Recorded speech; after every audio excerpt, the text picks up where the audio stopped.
Bon, bienvenue dans cet atelier. Donc, le thème de ce mois-ci, donc, c'est sur l'incarnation. C'est un thème aussi très complexe, très riche, très varié. Et moi, j'ai choisi vraiment deux thématiques par rapport à ça. Donc, c'est par rapport à le fait d'incarner qui on a envie d'être. Et puis, c'est de pouvoir changer de regard aussi sur nos alliés d'incarnation, comme j'aime bien les appeler, pardon, parce que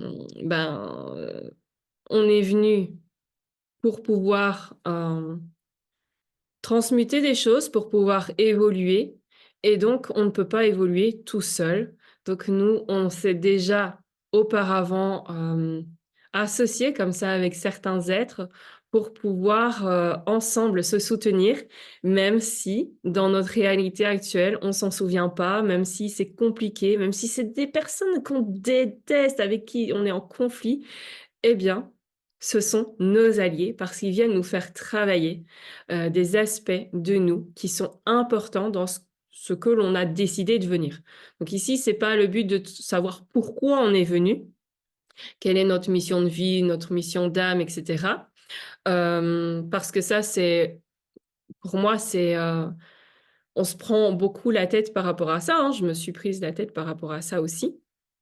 Et donc, mais c'est plus euh, dans le sens d'apprécier sa vie, de faire la paix, d'être en paix avec son incarnation et d'apprécier la vie, d'apprécier aussi les difficultés, les défis, les challenges de sa vie et de voir que chaque élément, chaque situation qui arrive dans notre vie, qui sont présents dans notre vie, sont là pour nous, qui sont là pour nous aider, pour nous permettre à révéler vraiment le meilleur de nous-mêmes et donc, ce changement de regard-là va faire changer notre posture.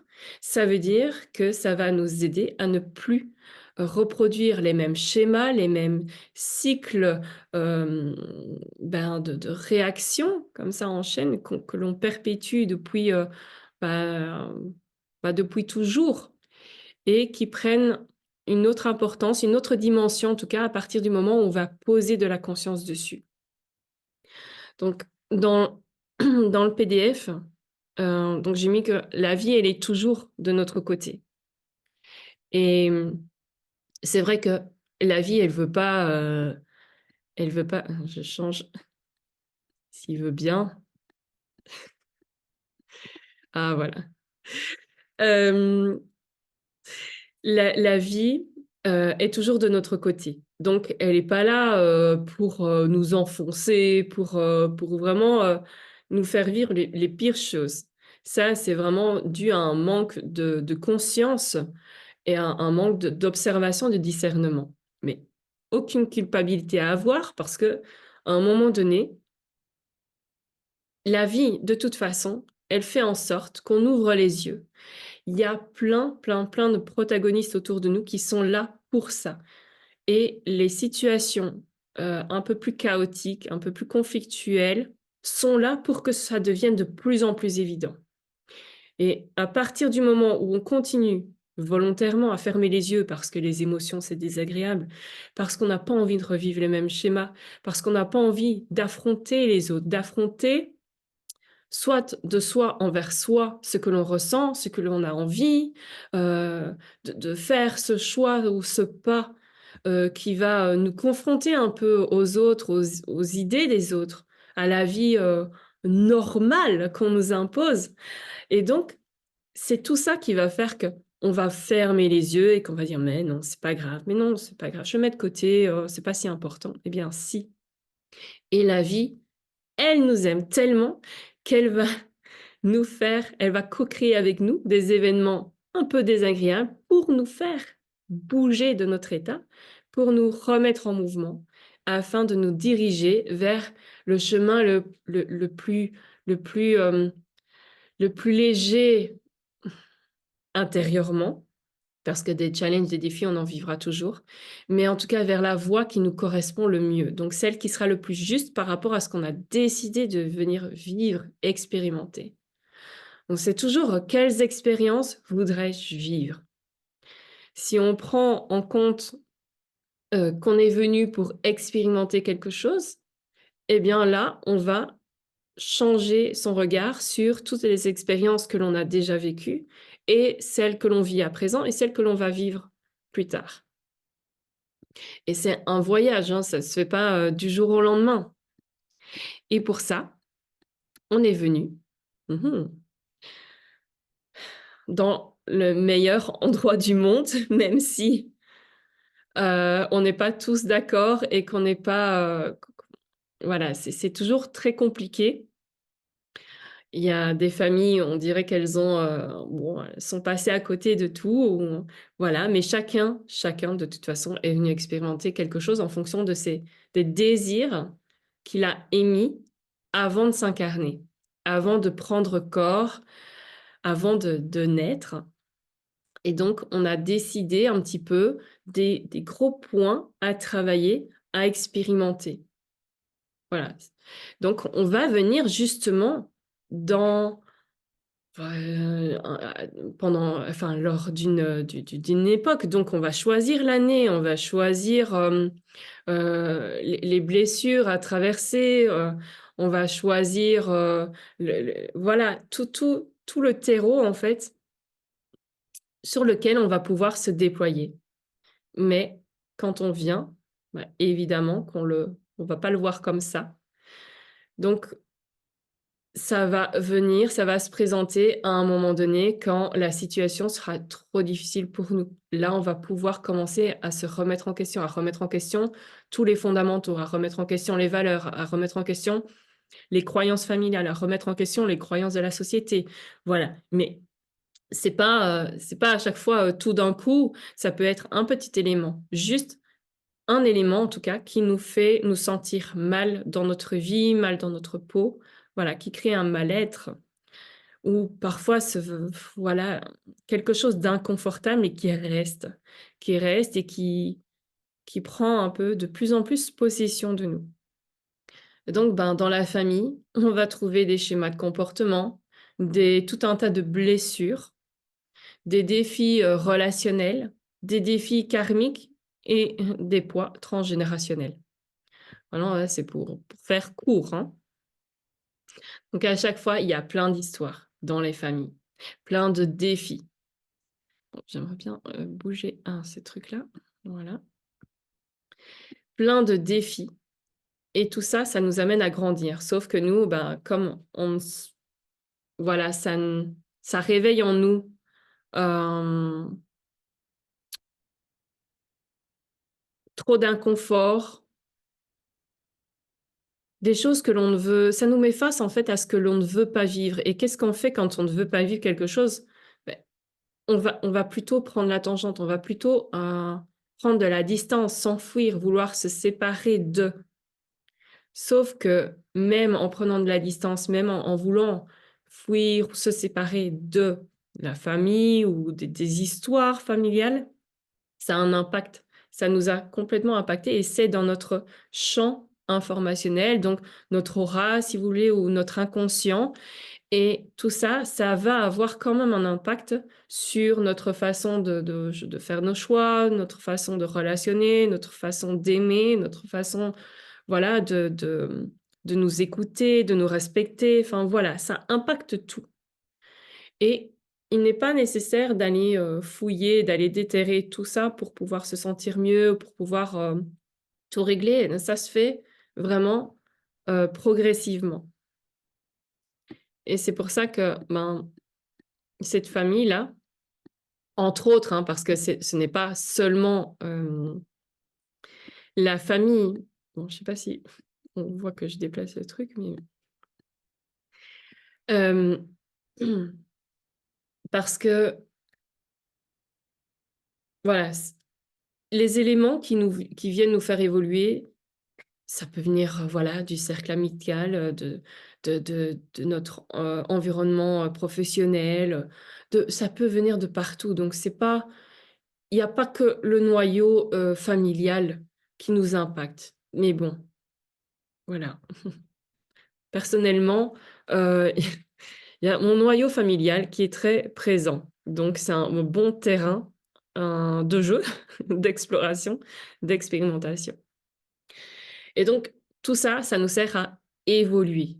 Et ça, c'est bien important de le prendre en considération parce que ça nous permet de voir des opportunités là où on voit que des freins. Et bah, c'est grâce à ce fameux voile de l'oubli. Peu importe nos croyances, de toute façon, on vient au monde, on a les croyances, tout l'inconscient familial, de toute façon, des deux branches, et, enfin de toutes les branches, parce que voilà, ça remonte très loin. On a les croyances de la société, l'éducation, voilà, à l'école, peut-être une empreinte religieuse. Voilà, il y a tellement, tellement d'empreintes que nous, ce qu'on veut, c'est juste être soi et découvrir un petit peu le monde. Et c'est comme ça, on nous laisse explorer en tant que bébé, en tant qu'enfant, on nous laisse explorer jusqu'à un certain point où là, on doit nous éduquer, nous formater. Et donc là, on va adhérer à une conformité, mais qui nous éloigne de nous-mêmes. Le but, vraiment, c'est de se rappeler de qui on est. Et on avait déjà cette innocence identitaire, c'est cette identité heu, un petit peu, même s'il y avait des empreintes de poids, familiaux, de poids, voilà, dû à voilà, à tout ce qu'on amasse à côté. Mais il y avait quand même plus l'essence véritable, notre essence véritable était quand même plus importante jusqu'à un certain âge. Voilà. Et puis, comme on s'est aussi, mis en accord avant de venir au monde, avant notre incarnation, on s'est quand même mis en accord avec d'autres personnes. C'est pour ça que parfois on a l'impression aussi de revoir des personnes, qu'on connaissait auparavant, parce que justement il y a cette reconnaissance. Moi, je vais pas aller, explorer vraiment d'un point de vue de l'âme parce que c'est pas ce qui me plaît et c'est pas ce que j'ai envie de mettre en avant. J'ai plus envie de mettre en avant cette reliance avec la vie et de pouvoir, vraiment, co-créer à chaque instant, dans chaque, moment de vie.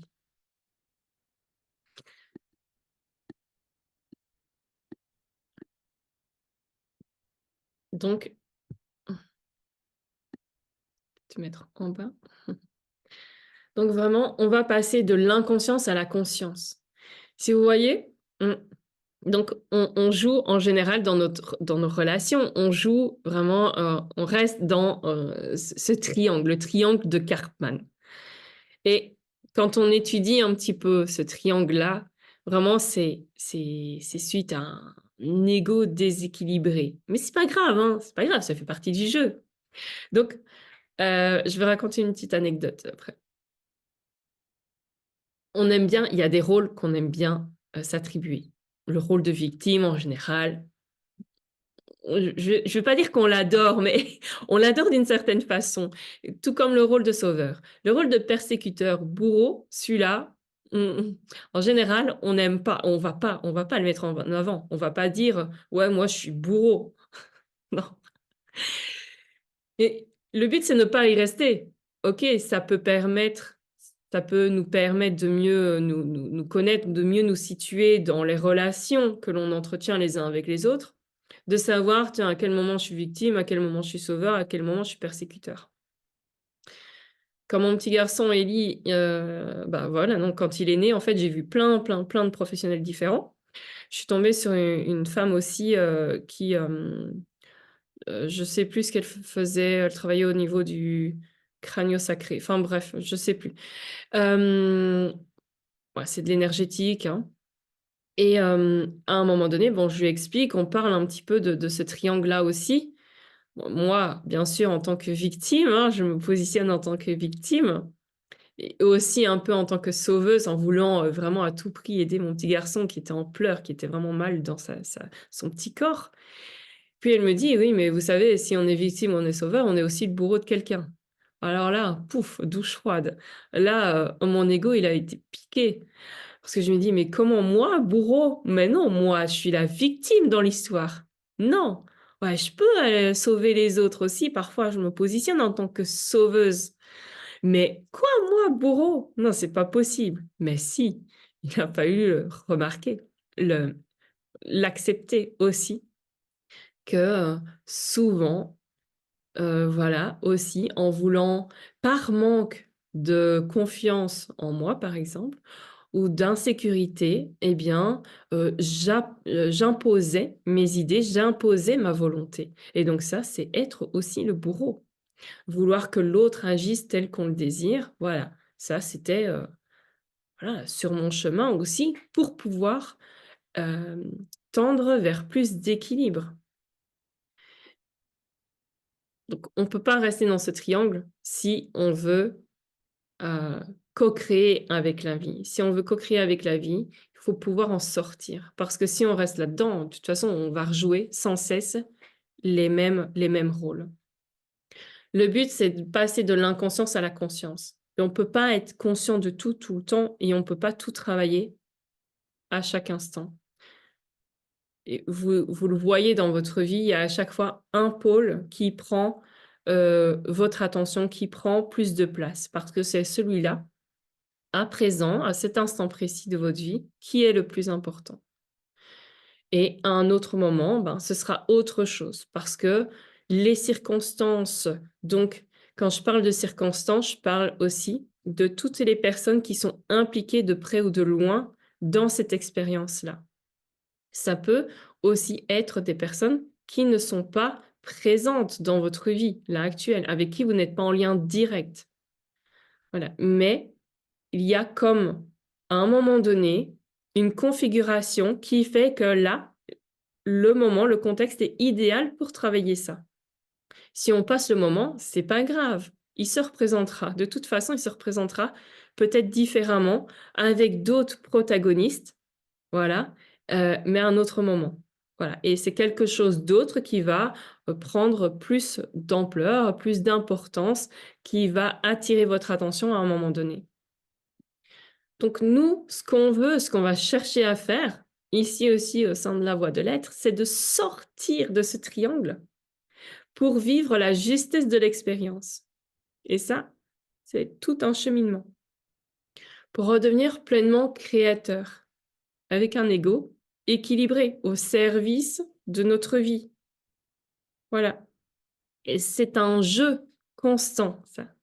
C'est un jeu constant et ça se passe par une observation et une connexion à soi, et à tout ce qui fait partie de notre humanité, les émotions, notre corps, nos sensations, voilà et ça demande de s'apprivoiser, mieux se comprendre, mieux se connaître pour mieux être dans chaque expérience.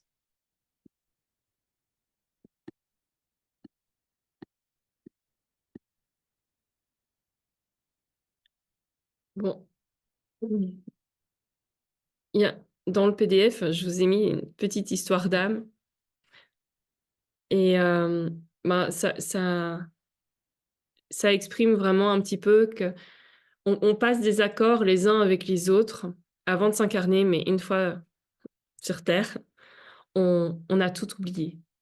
On ne se souvient plus et heureusement, parce que sinon, est-ce qu'on aurait envie d'être le bourreau de quelqu'un? Est-ce que cette personne-là qui on peut le sentir, hein, personnellement, avec les gens avec qui, je vis de gros conflits, de grosses confrontations qui ont un impact considérable sur ma trajectoire de vie, évidemment. Eh bien, je sens qu'il y a beaucoup d'amour et c'est difficile de se dire: «Je sens qu'il y a de l'amour, mais cette personne-là, dans son comportement, elle agit totalement, à l'opposé. Comment c'est possible?» Quand on est vraiment connecté à l'intérieur de ce qui est juste dans l'expérience, on va se dire: «OK, bah, je suis obligé de passer par là parce que c'est un peu ce qui s'est décidé. Rien n'est définitif, bien sûr, mais on ne chemine pas tous au même rythme. Donc si, par exemple, j'ai plus de conscience dans un domaine de ma vie, l'autre avec qui je vais être en relation n'a peut-être pas le même niveau de conscience.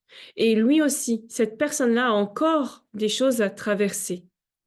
Donc, bah, l'issue ne va pas être celle que moi, je vais pressentir, même s'il y a de l'amour, mais ça va pas avoir une issue positive. Par exemple, le je l'ai partagé dans les audios, dans le canal Telegram. Le père de mon petit garçon Élie, il voulait pas être père, il voulait pas de cet enfant avec moi. Pourtant, il est déjà papa. Eh bien, je savais, je sentais l'amour qu'il y avait, mais je sais bien que là, mais ça, c'est à force d'observation, à force de se questionner, à force de savoir, de reconnaître la justesse. Ça, ça se fait au fil du temps, au fil de l'expérimentation. Je savais que sa blessure, c'était la trahison. Et moi, j'étais l'élément qui venait lui permettre d'expérimenter ça à nouveau.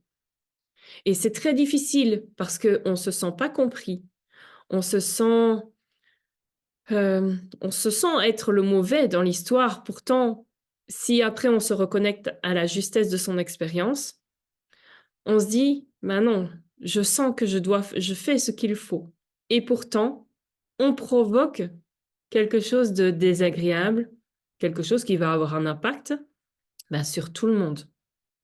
Mais c'est ce qui doit se jouer pour guérir certaines choses en soi, chez l'un et chez l'autre. Voilà, moi, dans cette histoire-là, à ce moment-là, ça m'a permis de me positionner, que non, bah voilà, quel était mon choix, que j'étais prête à assumer. Et j'étais prête aussi à assumer d'être incomprise et d'être la méchante. Voilà. Mais voilà, ce sont à chaque fois des leviers pour se ramener à soi. Ce sont tous des leviers pour retrouver la justesse de son chemin d'incarnation, son chemin de vie, pour revenir sur, hem, comment j'ai envie de l'appeler? La voie de l'expression de son âme. Voilà. C'est plus ça que ouais, c'est de cette façon-là que j'ai envie de le nommer et j'ai partagé aussi voilà, j'avais partagé aussi un exercice par rapport à ça, que dans notre par exemple, parce que ici, je parle plus de la famille parce que c'est un bon terreau pour grandir, pour évoluer. J'avais partagé un dessin, heu, de démarche symbolique aussi, pour pouvoir transformer notre relation, notre regard par rapport à tout ce qui nous agaçait, tout ce qui nous énervait, tout ce qu'on ne supportait pas chez l'autre. Parce que chaque élément va venir nous faire travailler quelque chose en nous et ça va être un ciment. C'est pourquoi? Je sais pas, c'est le ciment, le mot ciment pour pouvoir oui, pour pouvoir mieux se construire, mieux s'élever. Voilà, j'ai l'image vraiment du mur, de la maison, mais là, je sais pas, c'est plus un mur. Donc ce sont des éléments dont on a besoin de nous par rapport à, bah, nos rêves, nos objectifs de vie, tout ce que l'on veut bâtir pour soi, dans sa vie et les autres viennent nous faire travailler cela, nous faire oui, travailler ça à l'intérieur de nous. Ce sont des compétences d'être dont on a besoin, mais tout ne sera pas à mettre en place, heu, d'un coup. Ça va se faire progressivement. Voilà, c'est comme oui, comme des briques, hein, on est obligé d'alterner. Ben, c'est pareil. Donc on va alterner. Une fois, on va développer une petite compétence, à un autre moment, une autre et puis comme ça va se construire, ça va nous nous former, nous forger aussi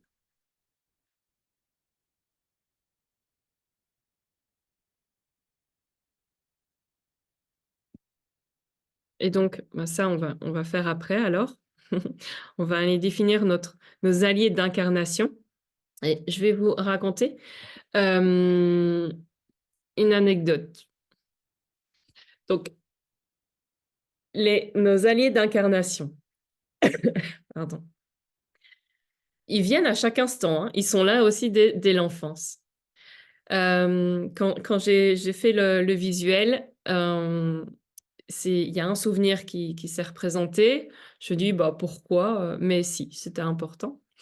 Quand j'étais en primaire, non, même en maternelle, il y avait une fille que je détestais parce qu'elle m'en faisait voir de toutes les couleurs. C'était un peu la chef de toute notre année.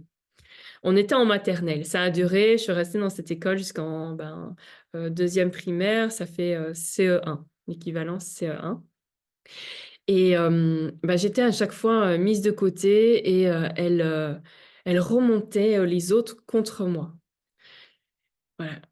Puis je suis partie, j'ai changé d'école et plusieurs années, donc là, l'équivalent des années, collège, donc cinquième, 4 enfin bref. Je l'ai revu, on est allés dans la même école secondaire et à ce moment-là, moi, j'ai jamais oublié parce que ça m'avait tellement impacté tout ce qu'elle avait fait, ça m'avait tellement impacté. Elle m'avait tellement dénigrée, tellement rabaissée, tellement, malmenée, physiquement aussi, mais psychologiquement et émotionnellement, que ça m'a vraiment poursuivie. Ça a impacté, toutes mes relations amicales. Elle s'appelait Harmonie, alors que tout ce que je cherche dans ma vie, c'est l'harmonie. C'est quand même assez dingue et quand je l'ai revue dans cette école, mmh, je sais plus, on devait avoir 12, 13 et j'étais dans un groupe, on était en cercle, cette image, elle est encore très présente et alors, elle connaissait certaines personnes, parce qu'on venait tous d'écoles différentes et puis, elle fait la bise, hem, bah, aux autres. Elle commence, voilà, elle rentre dans le cercle, elle fait la bise et puis elle s'approche vers moi. J'ai eu un moment de recul. Il dit: «Mais oh, mais pour qui tu te prends?» je me dis dans ma tête. «Mais pour qui tu te prends? Ça va pas, non?» Mais là, je lui en voulais encore tellement et elle a fait un peu marche arrière, puis elle a continué. Personne n'a rien demandé, hein. Heu, mais cette histoire m'a tellement impactée. Pourtant, dans cette école-là, cette nouvelle école, on était un peu plus âgés. Voilà, on n'était pas proches et elle m'a pas embêtée, rien du tout, mais ça m'avait tellement imprégnée que ça m'a poursuivie et ça a impacté, toutes mes relations amicales. Je pense que c'était début de la vingtaine ou oui, ou un petit peu avant la vingtaine, j'allais voir une thérapeute et on parlait de cette histoire-là parce que c'était quelque chose de très présent dans ma vie et parce que j'avais toujours cette appréhension, en fait, que l'autre allait, principalement les amitiés, féminines, allaient impacter, allaient me faire du mal, allaient me rejeter. Donc moi aussi, je me mettais systématiquement en rejet et cette thérapeute m'avait proposé de faire une lettre, de lui écrire une lettre. Je me dis: «Mais elle est pas bien elle, pourquoi elle me propose ça?» Eh bien, elle m'a dit: «Écrivez tout ce que, vous pensez, tout ce que vous avez sur le cœur et puis vous la postez». Beh, vous ne mettez pas son adresse, vous ne cherchez pas où elle habite, vous la postez, vous la vraiment, c'est une démarche symbolique, vous la, postez, vous la mettez, déposez dans la boîte aux lettres. Donc je me suis attelée à cet exercice et ça m'a fait beaucoup de bien et vous pouvez entendre mon chat qui monte rentrer et donc cet exercice a permis quand même une certaine libération parce que ça le fait ça, c'était une partie du processus de réconciliation avec moi et avec les autres, principalement avec, des amies féminines et cet élément-là, ça fait partie d'un élément. C'est un élément parmi d'autres qui ont permis cette reconstruction, cette paix de s'installer. Mais en tout cas, il a fallu passer par là et cette petite fille, à l'époque, ben, non, c'était pas volontaire, mais on était dans un jeu. On était vraiment rentrés dans un jeu et voilà, donc il a fallu plusieurs années parce que, il y a des émotions qui se sont entretenues et qui ont fait que ça a créé beaucoup de résistance pour établir des relations plus saines et plus équilibrées avec d'autres personnes. Voilà, mais ça, voilà, c'est par rapport à mon histoire, par rapport à un élément. Moi, c'est principalement dans le lien, dans la relation. Peut-être que vous, ce sera différent. Peut-être qu'il y a d'autres thématiques qui se sont déjà présentées à d'autres périodes de votre vie. Peut-être que ça a commencé dans l'enfance, peut-être que ça a pris naissance dans l'adolescence ou que ça a pris naissance à l'âge adulte. Mais il y a eu quelque chose avant, de toute façon. Euh, ça ne démarre jamais à l'âge adulte. Non, ça prend naissance avant. Mais il y a différentes périodes et il y a différentes expériences qui peuvent nous mettre déjà sur la voie. Et ces événements, ces blessures, ces conflits, des expériences qui sont plus ou moins similaires mais qui ont des formes différentes, ben, elles se représentent et elles ont toujours été là. Elles ont toujours été là. Et donc, on a vraiment tous les éléments, toutes les clés pour pouvoir dépasser cela. Et ça nous demande ben, de replonger un petit peu dans notre passé, mais juste le survoler, ça ne sert à rien de forcer les choses ou de faire face à quelque chose qui est peut-être encore trop présent en soi, qui est trop inconfortable, trop lourd, trop impactant. Donc voilà, on y va en douceur et puis un élément, on amène un autre. Ça déboule sur autre chose de toute façon. Des boules débouchées.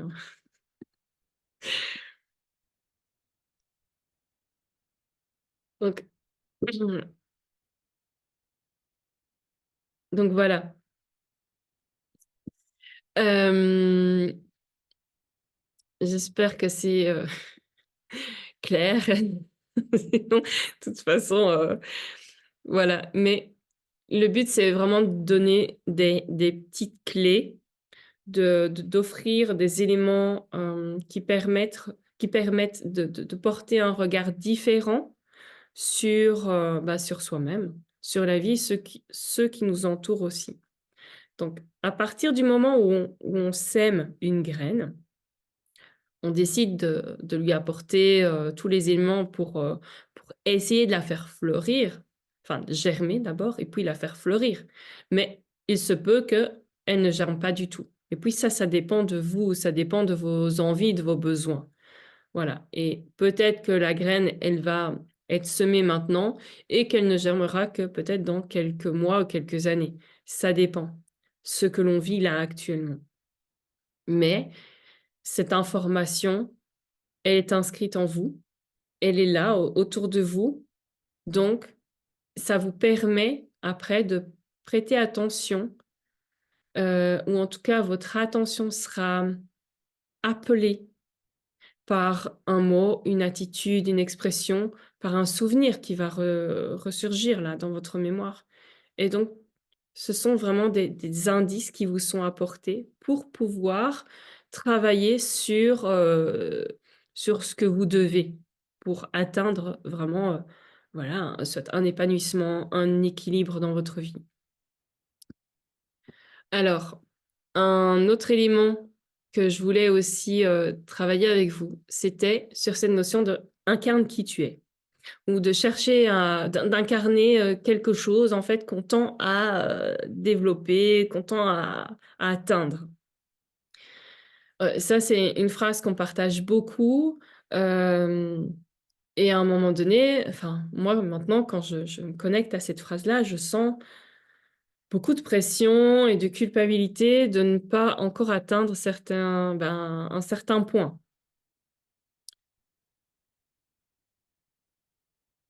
Parce qu'à chaque fois qu'on va répéter une notion, un concept, que ça va être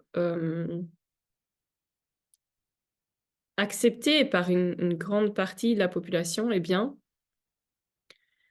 y a, ça ne va plus être tant remis en question. On ne va plus l'aborder différemment ou de façon nuancée. Et donc, on va juste focaliser sur, euh, comment dire, quelque chose de raccourci, mais quelque chose de faussé. Donc, on va se mettre énormément de pression. Bon.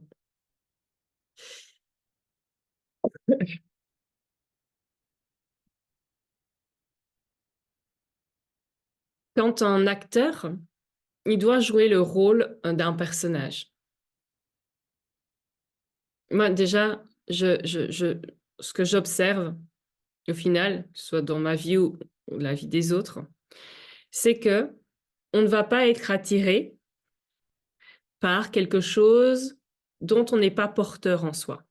Oui, même les choses dégueulasses, même les choses un peu plus obscures, un peu perverses ou quoi, c'est parce que en nous, on porte un petit germe de ça.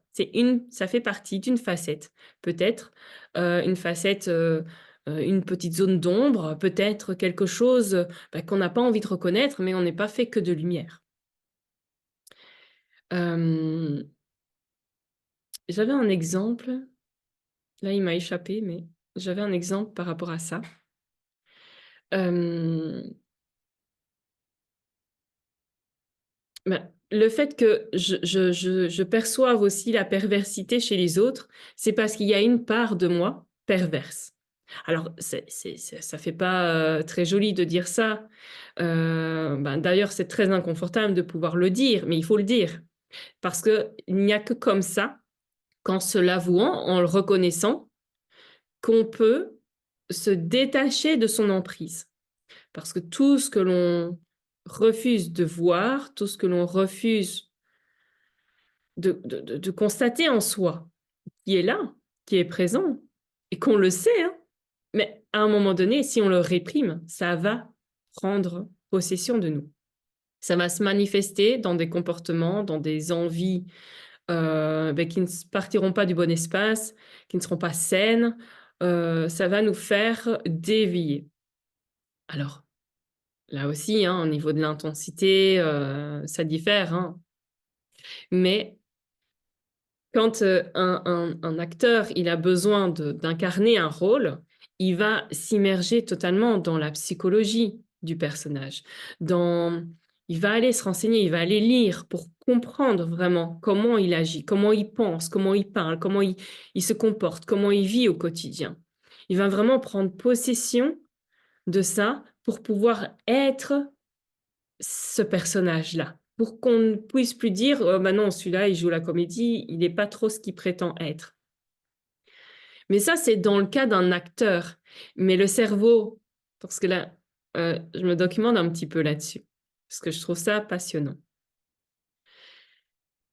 Le cerveau, il fait très bien la différence quand, euh, par rapport aux acteurs, quand ils veulent incarner un personnage. Il sait, donc il se met son esprit conscient, il se met un peu en retrait, mais il sait que c'est pas lui. Donc, à un moment donné, si, par exemple, le tournage, il dure des mois et des mois, il va avoir du mal, il va avoir besoin d'aide pour retrouver vraiment qui il est, pour se détacher de l'empreinte du personnage qu'il joue. Pardon. Mais son esprit sait toujours qui il est. Dans un cas comme le nôtre, où on a juste envie d'être nous-mêmes, mais que l'extérieur fait que on ne le permet pas, on ne nous le permet pas. Et donc, on ne va pas oser non plus exprimer ce que l'on porte en soi, à cause de tous ces jugements, à cause de tous ces regards, etc. Donc, nous, tout ce qu'on veut, c'est être qui on est.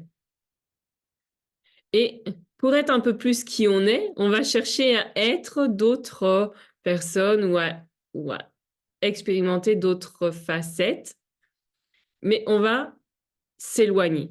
Mais tout ça parce qu'on pense ne pas être cette personne-là. Donc, on va s'éloigner de son chemin.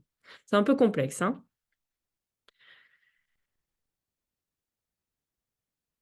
Pour moi, donc, comme j'ai dit, on est attiré pour exprimer certaines parts de soi, parce que ça fait déjà résonance, ça fait écho.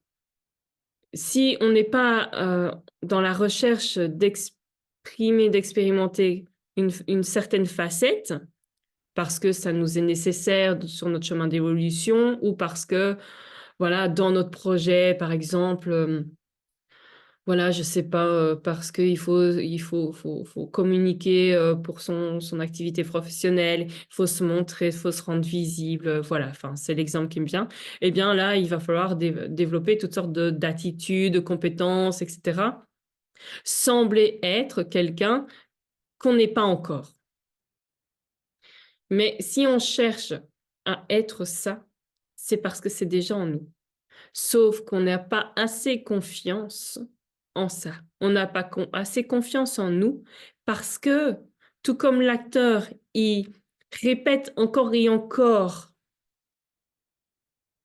pour, pour qu'il n'y ait plus de différence entre lui et le personnage qu'il incarne, ben nous, on doit juste répéter encore et encore à être soi-même pour être dans la certitude et la conviction qu'on est bien ce qu'on prétend être. C'est un peu, un peu farfelu, un peu perché, mais c'est ça. Quand on dit incarne qui tu es, on se dit oui, d'accord, mais je suis qui? Donc on cherche, on explore. Puis à un moment donné, on en a marre. Et là, le fait d'en avoir marre, qu'on soit saoulé aussi, on se dit, et on soit face aussi à des personnes qui nous disent tu es ceci, tu es cela, et que ça ne nous convienne pas, voilà, ça vient nous mettre en réaction. Eh bien, à ce moment-là, enfin, voilà, je parle pour moi, bien sûr. Dans mon cas, qu'est-ce que ça a fait? C'est que ça a été comme une explosion de cette coquille invisible qui fait que, donc ce faux personnage que je jouais, enfin que je jouais, entendons-nous bien, mais ça a permis de reconnaître en fait que qui j'étais, c'était celle déjà que je disais que j'étais, mais que je ne voulais pas être parce que je n'étais pas suffisamment assez pour correspondre à un idéal ou à un moule. Voilà, qui fait qu'on est accepté socialement. On se complique tellement la vie, juste pour être, enfin pour retrouver qui on est. Et chaque élément que l'on va chercher à exprimer, à expérimenter, voilà, on va peut-être essayer de former en soi, eh bien, on les a déjà exprimés dans sa vie. On les a déjà exprimés. Tout ce que l'on croit manquer, c'est déjà en nous. Il y a, qu'il soit petit ou plus grand, ou répété, qu'il ait été répété, eh bien, on a déjà vécu ce qu'on cherche à atteindre. Dans mon cas, par exemple, ici, c'était l'affirmation. Eh bien, me positionner, m'affirmer en disant j'existe, je l'ai déjà expérimenté de nombreuses fois dans ma vie, mais pas de la bonne façon. Donc, c'était à chaque fois dans une sorte d'explosion où là, ben voilà, on ne se sent pas exister. Donc, à un moment donné, on en a marre qu'on nous marche sur les pieds, qu'on nous malmène, etc. Donc là, dans une explosion, dans une rage, une colère intense, eh bien, là, je me suis exprimée, je me suis affirmée. Et donc, c'était bien présent parce que l'autre aussi a pu le remarquer, il en a été choqué. Et puis, quand passe cet événement-là, on se fait de nouveau tout petit parce qu'on est gêné aussi. Et à un moment donné, ben, on essaye aussi de savoir ben, quelle est l'injustice, quel est le curseur, où on doit placer le curseur pour pouvoir ne pas être considéré comme un monstre, ne pas aller trop loin dans l'expression de cette facette-là. Et ça s'apprend et ça se réajuste constamment. Par exemple, j'ai aussi beaucoup de difficultés avec le fait que je sois autoritaire.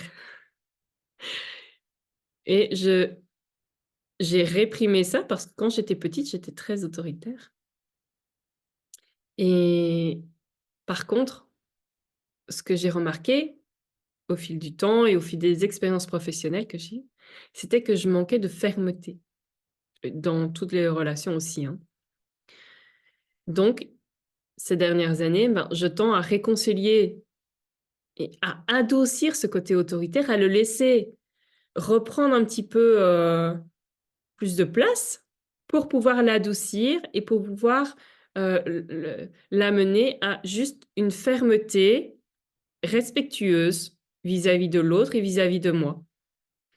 Mais voilà, c'est une, une expérimentation et un entretien, voilà, pour arriver un, à quelque chose qui nous convienne, quelque chose qui soit juste pour nous. Mais tout ce que l'on cherche à atteindre à un moment donné ou à plusieurs moments de notre vie, on les a déjà exprimés. Et ça, c'est important de pouvoir s'en souvenir. Parce que qu'est-ce qui fait qu'on n'est pas sûr de soi? C'est parce qu'on ne l'exprime pas assez. Incarne qui tu es, pour moi, c'est juste exprime. Et à force de l'exprimer, que ce soit dans l'attitude, dans le comportement, dans la façon, dans le fait d'y croire aussi, ça va, on va le transpirer et ça va transparaître. Et donc, ce sera une évidence pour les autres parce que c'est une évidence pour nous. Voilà.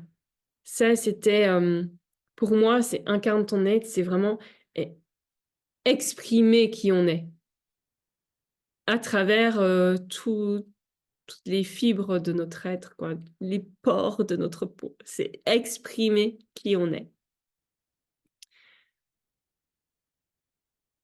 Voilà. Et donc, pardon, dans le PDF, moi, je fais une différence entre incarner et s'incarner. Juste, voilà, pour apporter une autre nuance, parce que bon, on va pas prendre, considérer notre vie sous le prisme de l'incarnation, hein. J'ai partagé aussi, plusieurs peut-être, caractéristiques qui fait qu'on n'est pas en paix avec notre incarnation, mais ça peut aussi se considérer sous différents prismes, hein. Mais là, j'avais envie de l'exprimer, sous le prisme de l'incarnation, dans souci d'incarnation. Et pour moi, ben, l'incarnation, ben, c'est l'expression. Dire être et être. D'ailleurs, ben, dans le PDF, je les reprends dans le même encadré. C'est exprimer aussi sa vérité. Qui on est, qu'est-ce que je veux, en quoi je crois. C'est être dans le jeu et plus dans les enjeux. On sort des enjeux, on joue. C'est un jeu, un jeu d'acteur, un jeu, voilà. Et s'incarner, pour moi, c'est vraiment le corps, tout ce qui est relié à la matière, tout ce qui est relié, voilà, à tout ce qui est dense, aux limitations aussi, parce que on évolue dans la contrainte. On n'évolue pas de la même façon dans la facilité, là où tout est fluide. Non, on évolue dans la contrainte. D'ailleurs, ben, la nature nous l'exprime bien aussi, que c'est dans la contrainte, que ce soit dans le rythme des saisons, que la nature, elle évolue. Voilà. Et ça demande, s'incarner, ça demande aussi bah, beaucoup d'humilité parce que ça demande d'apprécier, d'aimer l'humain imparfait que l'on est, même si on sait ou qu'on considère qu'on est un être divin, illimité, mais que ici, dans notre expérience de vie terrestre, on est limité. Et donc, on va bah, créer ce paradis terrestre, ce paradis dans notre vie. On va créer ces miracles et ces expériences extraordinaires au sein d'énormément de contraintes. Et ça exprime vraiment le riche potentiel créateur, parce que ça demande énormément de créativité que de pouvoir faire ça avec énormément de contraintes, d'arriver à faire du beau, du majestueux, avec énormément de limitations et de contraintes. On a un potentiel, mais incroyable. Donc voilà pour l'atelier, pour le partage d'enseignements, voilà, sur l'incarnation. Voilà, ben, je vais arrêter l'enregistrement et puis, ben, on va se retrouver alors pour pouvoir échanger et pour pouvoir, bah, faire les exercices d'introspection.